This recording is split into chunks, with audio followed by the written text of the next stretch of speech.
It's a February 17th, 2016, Arecibo, Puerto Rico. My name is Jong-woo Han. I am the president of Korean War Legacy Foundation, and this is great honor and pleasure to meet you here. Please introduce yourself. Your name. What is your name? My name is Julio Mercado. Could you spell it? Julio Mercado. And I live in Arecibo. Yes. Let me ask a question, okay? What is your birthday? January 3rd, 1934. 34. So you are a young man. I'm 82. 82. Among Korean War veterans, 82 is young, Yes. right? Yes. Where were you born? I was born in Ponce, Puerto Rico, Ponce. Beautiful in town. the south. Yeah, I was there.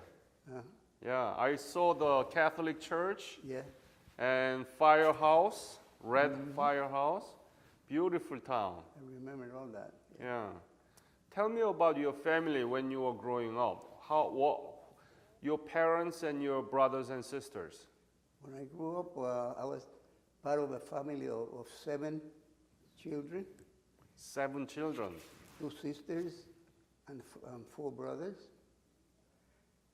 We had we were a poor family. Puerto Rico was going through the depression times at that time. Right. And it was very, very difficult for my father to find work. So he had to get jobs 2 days in one job and maybe 1 or 2 days in another job and so on. But we managed to survive the depression time. Uh-huh. I went to school in Ponce, my hometown,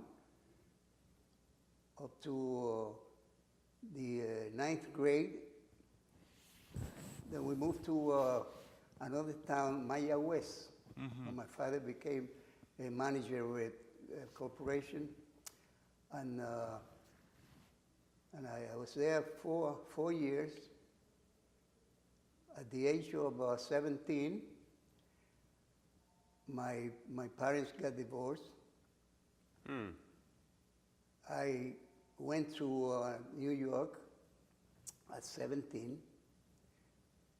I went to Seward Park High School in Manhattan up to my third year high school. I remember when I was drafted, I was only 19. So when did you graduate high school? I had an equivalency diploma after I came out of the service. Okay. I took a test. So then when were you drafted? I was drafted in 1953, April 1953. Oh. And I was 14 and a half months in Korea. So where did you go to basic military training? Camp Kilmer, New Jersey. New Jersey. Yes. What kind of training did you receive? Well, I took when I was drafted, I came to Camp Kilmer. From Camp Kilmer, we went to basic training in Kentucky. For Breckenridge. Fort Breckenridge was they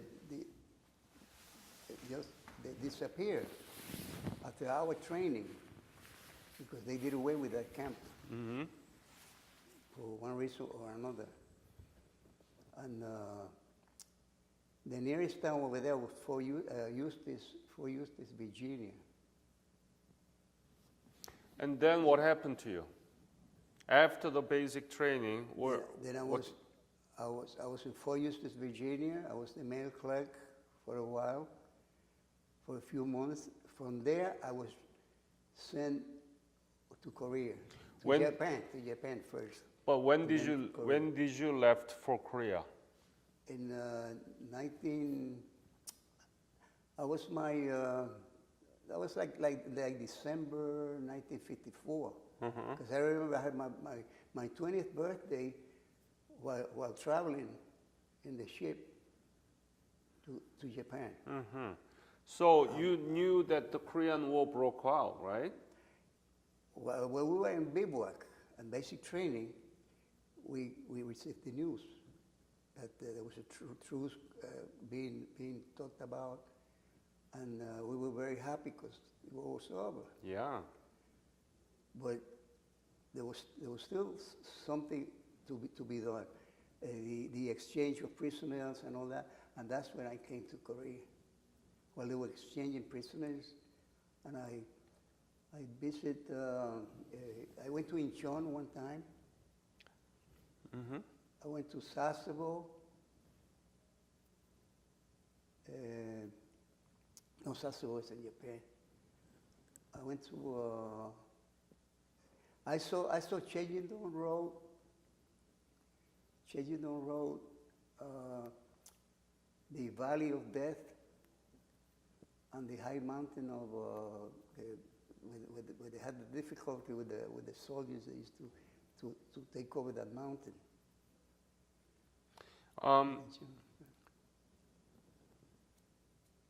Did you know anything about Korea before you left for Korea? No.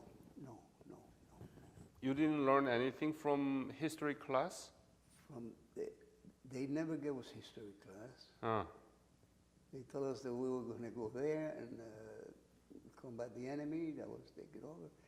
But luckily, while I was in basic training, ending of basic training, the truce was being worked on. So you didn't know anything about Korea before you left? No. So when you arrive in Korea, where did you arrive? Incheon? No. Busan. Busan? Busan. Oh, by ship? Yes. You arrived in Busan? We went to Japan, and from Japan to Busan. Busan. Do you remember when you arrived in Busan?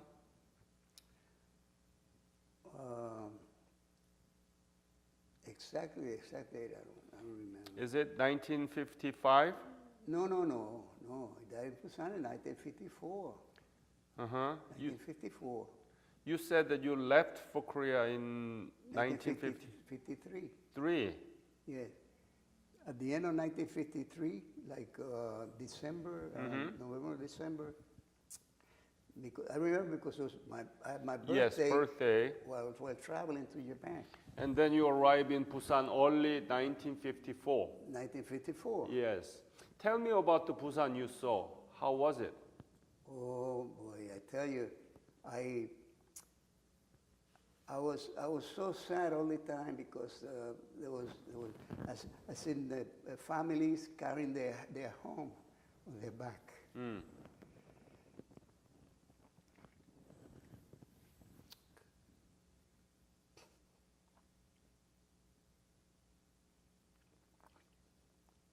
Very sad. Very sad.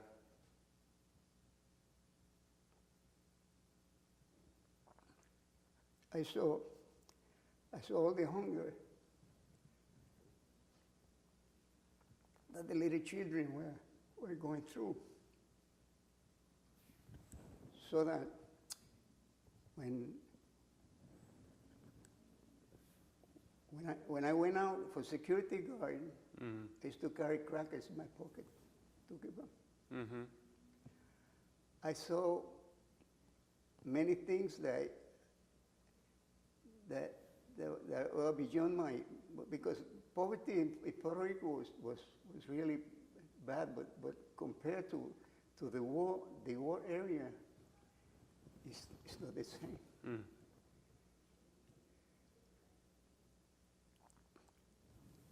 A war is a terrible thing. Yep. I saw a documentary about Korea about 20 years ago, and I was surprised the big change that Korea went through. Very big change. Yes, I remember that people, most of the people that I knew there, they used to work in the oil pools. and just to get water, they had to ask for permission. They used to say, the GI Mul Miranda. I think that's the way they pronounce it. Mul Miranda. To drink water. I want to drink water. 목마르다. Mul Miranda. Yeah, something like yes, that. yes. And we used to allow them, to just go, well, okay. Go. In the meantime, we were there with a rifle, with carbine, searching and asking everybody where you going, where you come from, and all that. Whoever came in there had to go through a process to get into the office, or even the visitors that came all well dressed. We had to, because that was our orders. And I used to do a security guard, 4 hours on and 8 hours off, around the clock. Then after that I put up for a transfer to from security guard to quartermaster to work in a. And they put me to work in a shoe factory, in a shoe repair place.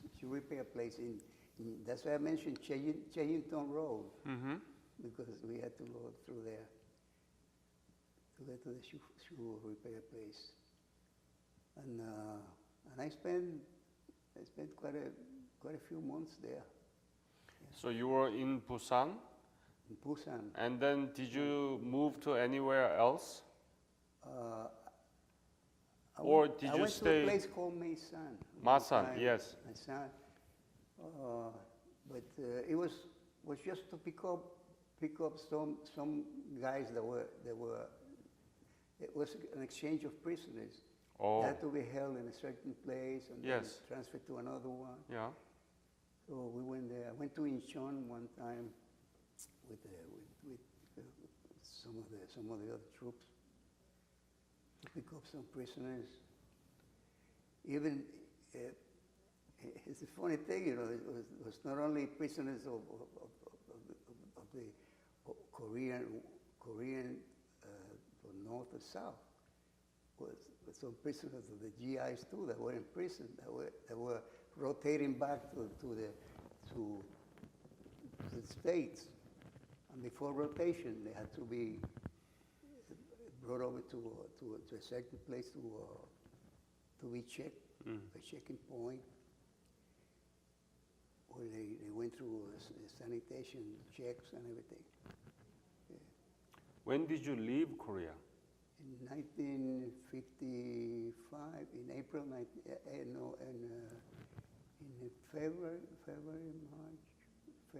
March 1955. 5. Yes. So until you left Korea, you were mostly in Busan. In Busan. Yes. Most of the time I Mostly. spent in Busan. Yeah. What was your unit? 961st Quartermaster Battalion. Of battalion of regiment The and Army. division? What division? The Army. Oh well, I think it was 296 or something like that. Okay. Was it 296? It's difficult to remember. It was Right. 60 years ago. Yeah.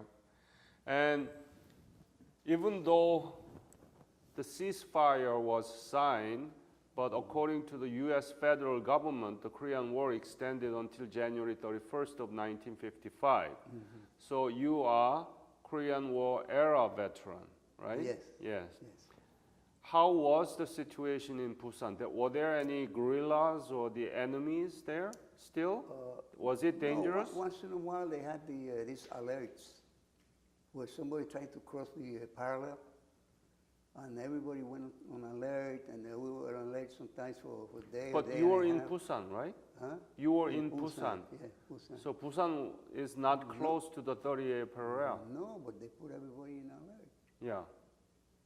And I remember at 5 o'clock in the morning, they used to throw monster gas We had to run on our underwear to get under a bunker. Why? It's a Busan. It's a south. No, but the soldiers, to keep the soldiers alert, the government did that all the time. The army, that's how the army works. So you, okay, by the alarm, you went back to bunkers and ready to. They had the alarm. The siren sounded. Right. We went to the bunker, or we parade outside, and they told us what was going on, to be on the alert in case we had to go over to the north. Yep. All like that. Was a nerve-breaking thing. Absolutely. What was your rank? I was a corporal. Corporal? Yes. Quite high. How much were you paid?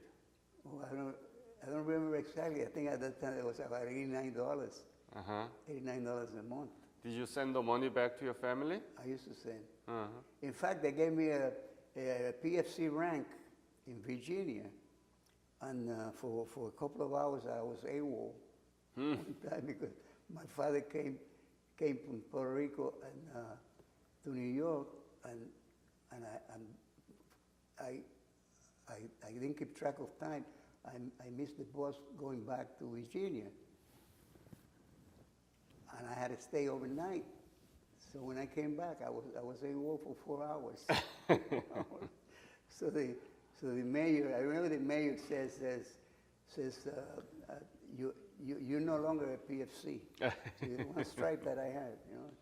So I said, well, I didn't care too much because it was about $50. What was your specialty while you were in Busan? I was quartermaster. One time I was interpreter for CIA, CID. I remember one case where they had this young kid that was coming out with a bottle of oil from the oil depot, and they told him to stop, and one of the GIs, for some reason or another, there was a loose bullet came out, boom, and hurt him. And they were looking for somebody to interpret, and I was an interpreter for that guy. This was a Puerto Rican guy. He couldn't speak English. So I said, well, you know, I went and spent a couple of days with the CID. Yeah. And, So what did you do for CID? What was your job in CID? Just interpret what the guy said and what the other guy was saying. So you interpreted. Interpreter. Interpreting what? Huh? English to Spanish? English to Spanish and English and English to Spanish. Both, you know, back and forth. Was there any dangerous moment that you might have lost your life? The only time was there was a warehouse. The warehouse that was they say it was vandalized, set on fire. Where that was the food depot where all the food warehouse where everything was coming in. Where all the companies used to go there and pick them up, pick the supplies. And I remember that, so everybody got an alert and run over there with the helmets and everything. Right? I remember the big pieces of wood falling down, burning, and that night I was scared. Must have been very scared. A war and a fire is something similar. Right. Oh, very good point. When you're near a fire, I mean, you have to run for your life. In a war, the first thing in your mind is your life.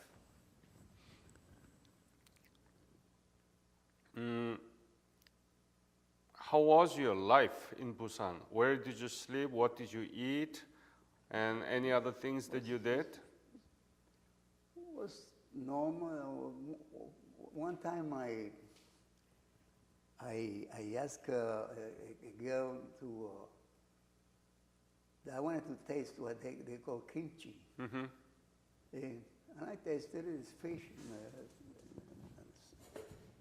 and salad. Can you eat spicy?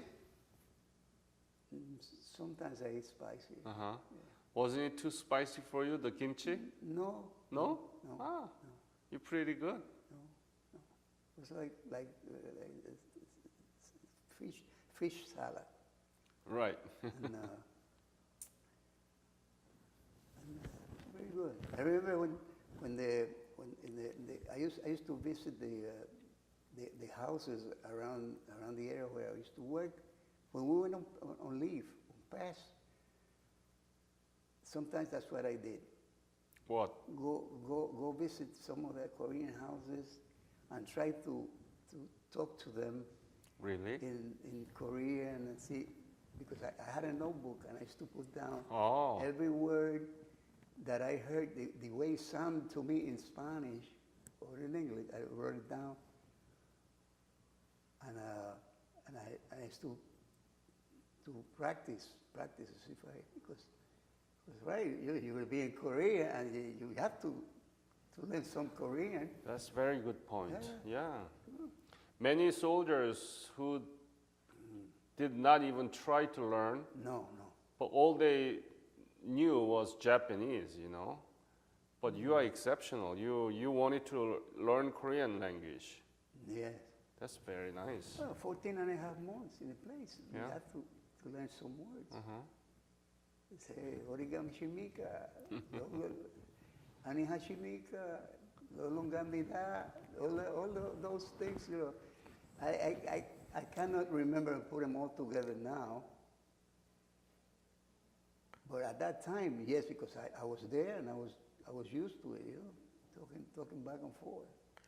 Any Korean soldier that you worked together? There was a security guards, Korean security guards, and us. There was always a security guard, Right. Korean security guard, Americans? and American security guard. Mm-hmm. Now, one time I remember there was a guy that went by, and on the way back, I saw he was like again, this guy can be so fat, you know. So I gave him a hug, and the Korean security guard searched him, and he had a lot of tools hidden in under his shirt, his jacket. And I remember they held him, and I don't know what they did to him. He had gone into a boat that was by the shore there. He went into that boat and he took some of the tools that they had. Mm. So was he arrested?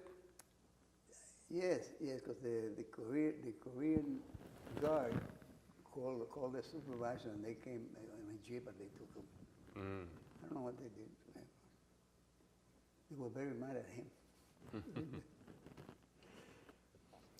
But people there were very pleasant people. They always. You mean Korean? Yes. I remember the guy used to have a fruit stand. I used to go there and he always gave me an apple. Korean apples are different than the ones over here. Exactly. They are around there are bigger, Mm-hmm. and they taste different. That's very good, right? Yes, Yeah. I remember. You said that you knew nothing about Korea. When you left for Korea, you were there for 14 months. And have you thought about like this? What am I doing here? What the hell am I doing At the here? beginning, yes. At the beginning, I wouldn't go out and pass. The weekend would come up, and I didn't want to go out. I went to the marine. There was a marine camp next 2 hours, and they had a movie house. I go to the Marine camp and go to a movie there, watch a movie, or always the la la lam bam ba ram bam ba bam ba ra bam bam bam bam bam. They were always showing the same thing. Right. But over there, we could have drinks, could have sodas and pies and things like that. They used to have. And but after about the third week, I went out. I went out with a camera, with a couple of other guys. We took pictures. I remember the rice parties. I don't know if I should say that, but one day we were walking on we were taking pictures of some birds, and it was raining, and I slipped, and I fell out of the rice paddy. You know how terrible it was, right? Do you know what happened to Korea after you left? Now, Korean economy? Yeah, well, like I told you, I saw a documentary about Korea about 20 years ago, and I was surprised that it went through so much change. Because the Korea I remember was devastated, people running with a house on their back. And they used to put them together here, and they pick it up and go someplace else. These people, they had no place to go. They were I don't know, going here and there, wherever they could set a tent. Like they took a couple of pieces of plywood that they had. That was their house. Yeah. They used to carry in the back. With the A-frame. Yeah. And the mama sons with the babies in the back. But now the Korean economy is what? Do you know? Well, what I see now it's like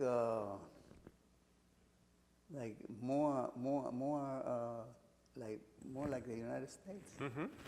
Yeah, big cities, So right? people smoking those kinds of cigarettes and drinking and partying. Yeah. Korea became the largest shipbuilding country. Can you believe that? Yeah, and cars too. Cars, semiconductor, computer chip. So now Korea is very well established, prosperous Yes. economy, and strong democracy. What do you think about that? Can you imagine that the country No. you saw? No, that's what I said. I said the documentary. It surprised me 20 years ago. Now more. Now more, because now they have these build cars and everything. I remember they used to have a factory of building plywood, putting pieces of planks like that, one on top of the other, and brushing the glue on it. You know, Yep. very primitive. But there were no factories there. Factories there. They were whatever factories they had the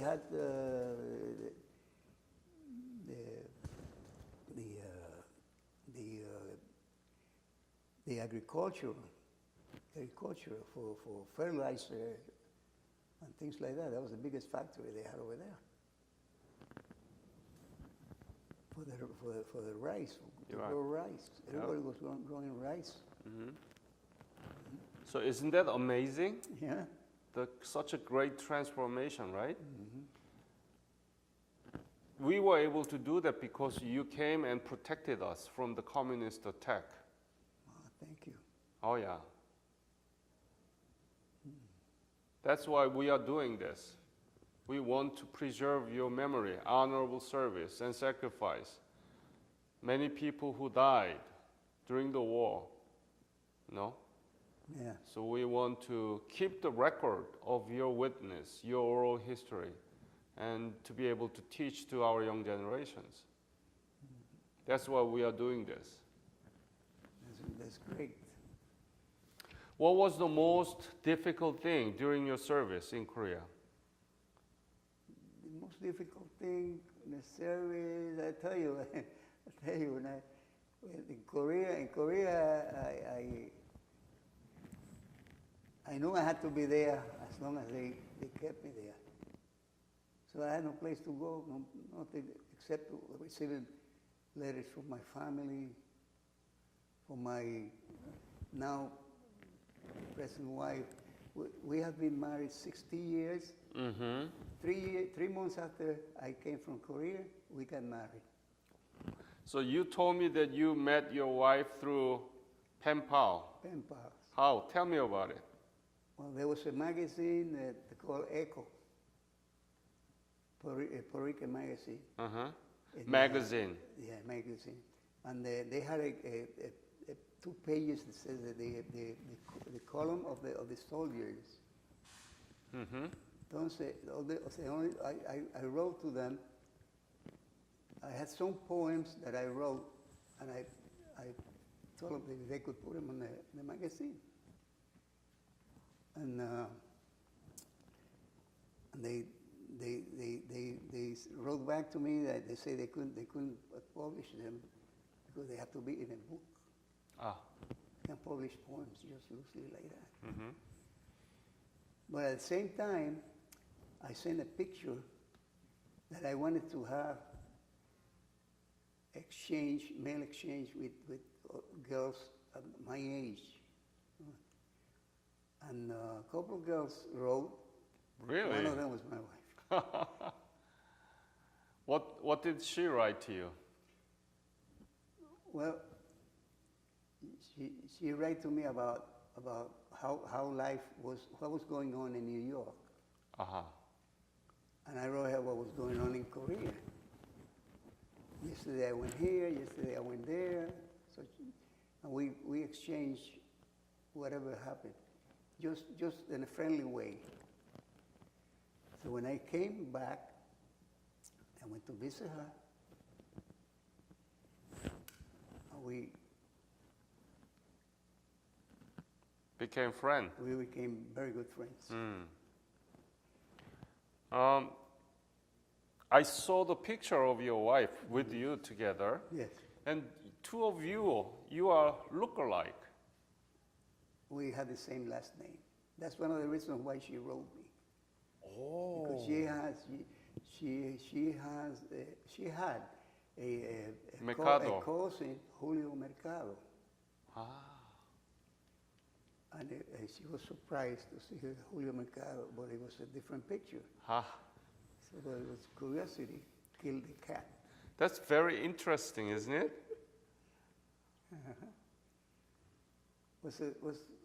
Really it was a fantastic story, but it's a true story. It happened that way. And I think the reason why I had 7 children, and I could have more, because the time I spent in Korea with the children, and I saw that did something to me.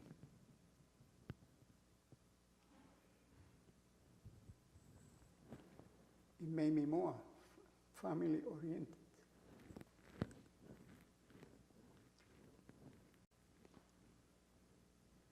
And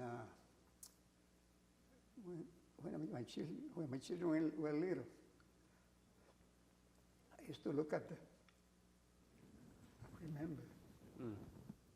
Remember those Korean children? Yeah. It was too. Still hits me, and I'm very sentimental about that. Because children shouldn't suffer. Do they appear in your dream? Do they appear in your dream? Children's. In your dream? No? Occasionally. Occasionally. Yes, yes.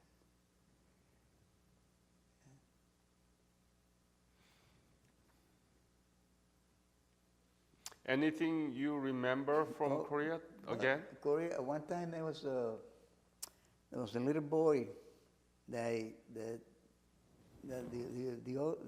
other guards used to chase him out of the security shack that where we would stay. And when I was there, I let him stay in there, sleep there, bring him cookies, all that. His name, I was call him Charlie. Ah. I spoke to my sergeant and another GI, and we decided I said maybe we can bring him to the State. to the company, to the barracks. Ah, for busboy. So he could eat something. But the company commander, he said, okay, but we have to call the family affairs something. So they came and we had him for about 2 weeks. 2 weeks. Then they took him. That Charlie wanted to stay with you, right? Didn't he? He used to call me GI,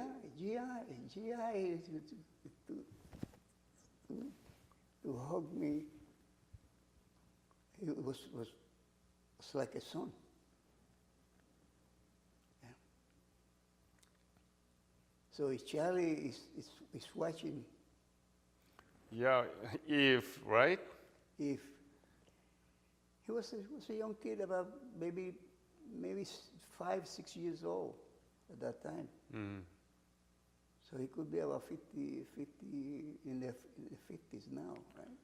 No, if he was 5 years old at the time. 65. He could be 65. Yeah.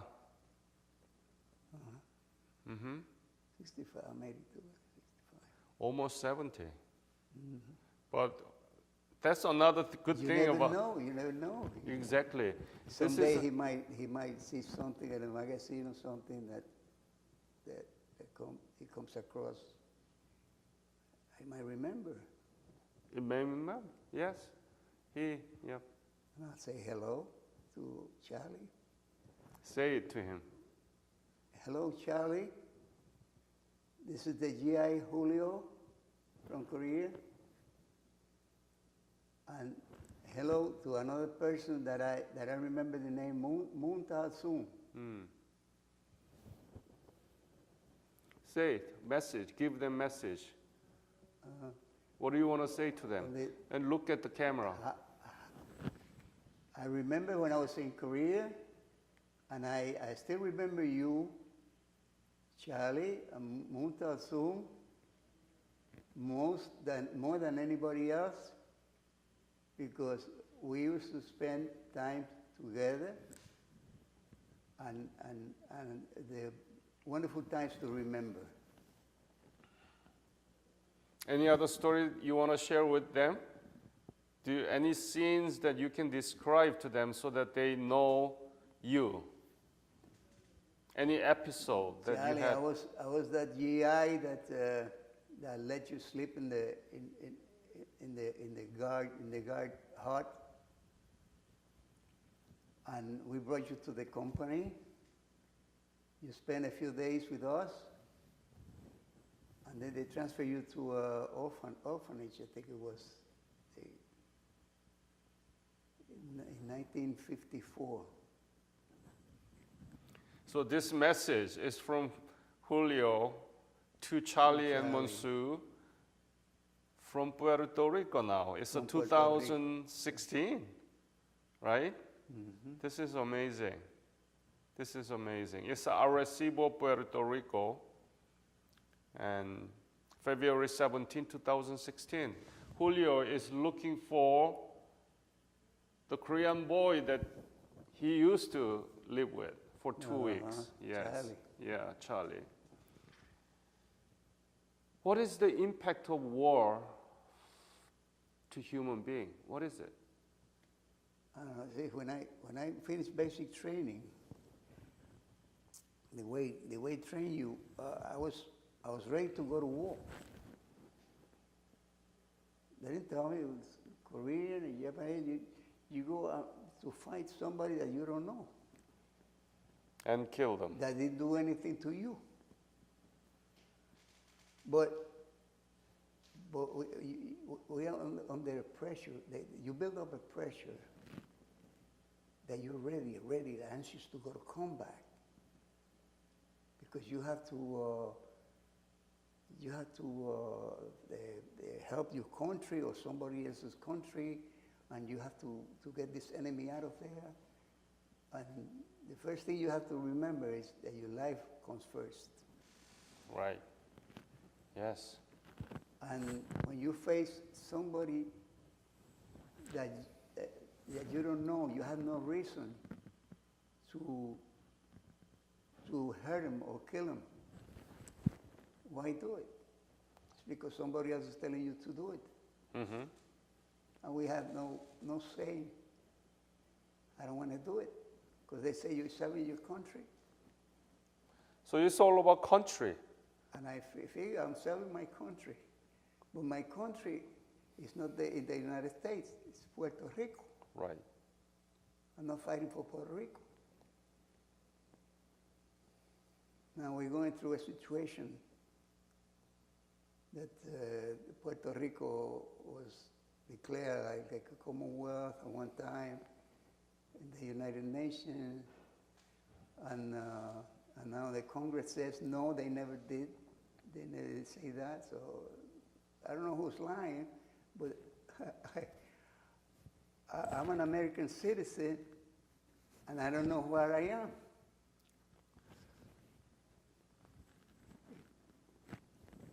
I hope someday all the wars stop, and someday there will be a solution for Puerto Rico. There was a segregation policy, right, to Puerto Rican soldiers. Always. See, that was another thing. When I got to Korea, they had three separations: the Puerto Rican, the white, and the black. Mm-hmm. At that time, Truman gave an order that everybody had to be treated equal. So now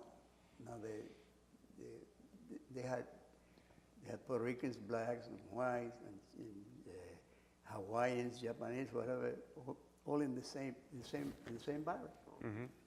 Excuse me, the same barracks. But there was discrimination. Mm-hmm. There was discrimination. I remember the 65th Regiment of Puerto Rican. Yep. They were discriminated. They were like discarded as cowards.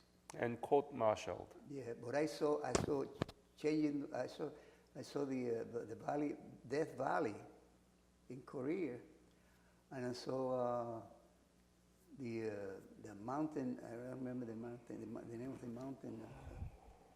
There was you have to cross the mountain to get the valley to get to that mountain. Mm-hmm.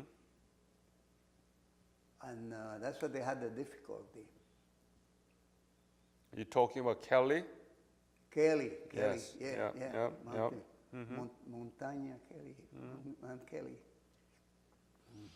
I saw it. I saw it. Do you want to go back to Korea?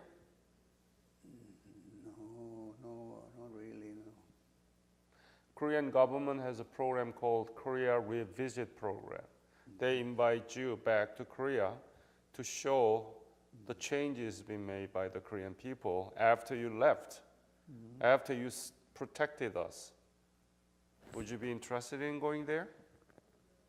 Well, I have to consult with my wife. Right. Right. We do everything together. Mm-hmm. Of course, I would like to really see it in my own eyes. I have seen it in you know, they have the soap operas, Korean soap operas. You do. That they show on television. Yeah. And you see all the change and the people, how they. Did you watch? Yeah, yeah. Do you watch? Some of them, they have some soap operas. So very, very much been changed, right? Yes, yes. Tell me about it. Tell me. Well, they didn't have none of the things that you see now on the soap operas existed. Because it was everything was dirt roads, and if it rained, you have to be walking on the mud and everything. In fact, some soldiers were so badly oriented. They used to throw cookies in the mud to the kids, and so the kids pick them up. Yeah, we were miserable. We were miserable. Yeah, well, what I mean is that you cannot have fun of misery, you know. That's Why? True. If I want to give a kid a cookie, why should I throw it on the mud so they will pick it up? It's for me to laugh. I saw that.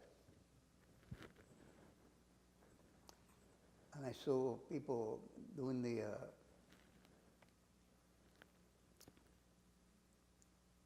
a lot of things that I don't really want to talk about or remember, because it was a miserable way of treating people.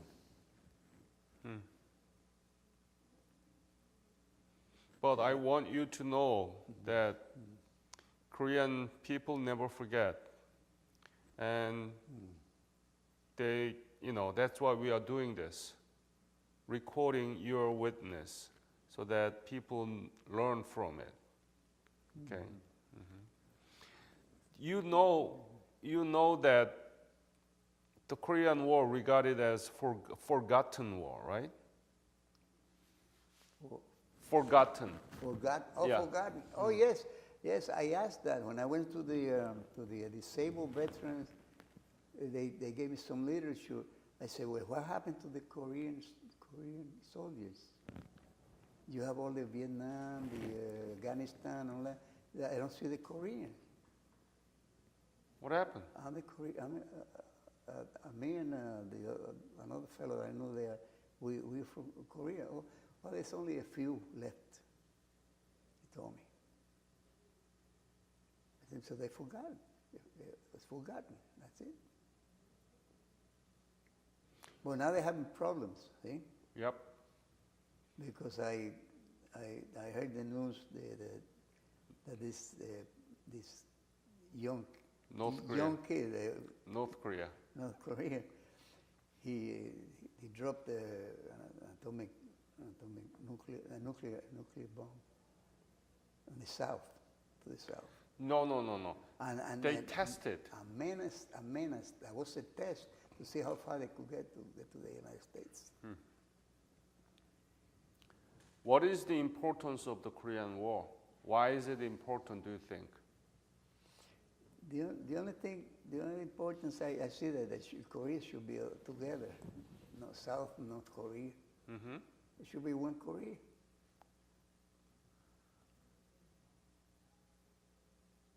I don't know what the difference is between the South Korea and the North Korea. I know. When I was there, I noticed they act different because the South Korean more humble than the North Korean. I noticed that. The ones I knew. But why have all that difference? Right. It reminds me of the German War. I mean, the war, remember Germany, East Germany and East and West and West Germany. They built a wall, and now nobody knows who's who now. They are families for hundreds of years, maybe for decades, that they never knew each other. Right. They are families, and they were separated by war.